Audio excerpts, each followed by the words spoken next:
আসসালামু আলাইকুম। পারভিন বক্স থেকে সবাইকে সুস্বাগত। আজকে নিয়ে চলে আসলাম তেলের পিঠা খাওয়ার জন্য। তাহলে সবাইকে ঈদ মোবারক। যে তেলের পিঠা বানাচ্ছি, যে রুটি, যে পাবদা মাছ দিয়ে কচুর ছড়ি, করলা ভাজি, শুটকির তরকারি, সেমাইয়ের জন্য দুধ, ভাত, মাংসের তরকারি। এই হলো আজকের খাওয়া দাওয়া। সবাই ভালো থাকুন, সুস্থ থাকুন, নিরাপদে থাকুন। পারভিন বক্সের পাশেই থাকুন। আমার জন্য দোয়া করবেন। আমি আপনাদের জন্য মনে প্রাণে দোয়া করছি। সবাই চলে আসুন পিঠা দিতে। পিঠাগুলো খুব সুন্দর হচ্ছে, মাশাআল্লাহ বলবেন। আর সবাই পরিবার নিয়ে ঈদ করবেন ভালোভাবে। ঈদ মোবারক। তেলের পিঠা, তারপরে যে রুটি, পাবদা মাছ দিয়ে কচুর ছড়ি, করলা ভাজি, কেচকি মাছের শুটকি যেটা দিয়ে দুধ জল দিয়েছি সেমাইয়ের জন্য। সকালে নুডলস রান্না করবো, এখন কালকে দিকে নুডলস রান্না করবো, ভাত, মাংসের তরকারি। এই হলো আজকের খাওয়া দাওয়া। সবাই ভালো থাকুন, সুস্থ থাকুন, নিরাপদে থাকুন, বক্সের পাশে থাকুন। আমার জন্য দোয়া করবেন। আমি আপনাদের জন্য মনে প্রাণে দোয়া করি। লাইক, কমেন্ট, শেয়ার এবং সাবস্ক্রাইব করে দেবেন। বেল আইকনটি ক্লিক করে দেবেন।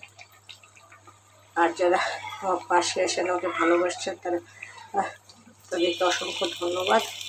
আপনারা আমাকে মনে করে সাপোর্ট করছেন, ভালোবাসছেন। আমি যেন লক্ষ্য পৌঁছতে পারি, ভালোবাসা দিয়ে যাবে। আর ঈদ মোবারক সবাইকে। ঈদ দিন সবাই চলে আসবেন পিঠা সেমাই আর মাংস খাওয়ার জন্য, কোরবানি এর মাংস খাওয়ার জন্য সবাই নিয়ে চলে আসবে। সবাই ভালো থাকুন, সুস্থ থাকুন, নিরাপদে থাকুন, পারভিন ব্লগসের পাশে থাকুন। আর আমার জন্য দোয়া করবেন।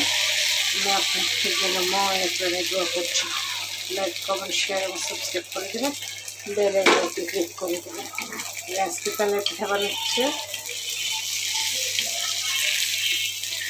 তেলের পিঠা বানাচ্ছে, তেলের পিঠা, পোয়া পিঠা করে তেলের পিঠা, যে রুটি, পাবদা মাছের কচুরমুখী, করলা ভাজি, ডাটা দিয়ে কেচকি মাছের শুটকি, দুধ জল দিয়েছি দিয়ে সবাই রান্না করার জন্য, ভাত আর মাংস। এই হলো আজকে খাওয়া। সবাই ভালো থাকুন, সুস্থ থাকুন, নিরাপদে থাকুন, পারভিন বক্সের পাশে থাকুন। আমার জন্য দোয়া করুন। আমি আপনাদের জন্য মনে প্রাণে দোয়া করছি। লাইক, কমেন্ট, শেয়ার এবং সাবস্ক্রাইব করে দেবেন। বেল আইকনটি ক্লিক করে দেবেন। আমাকে ভালোবাসবেন, আমাকে পাশে থাকবেন, আমার জন্য দোয়া করবেন। আমি আপনাদের জন্য দোয়া করি। আল্লাহ হাফেজ। সবাইকে আবার ঈদ মোবারক, ঈদের দাওয়াত রইল। আল্লাহ হাফেজ।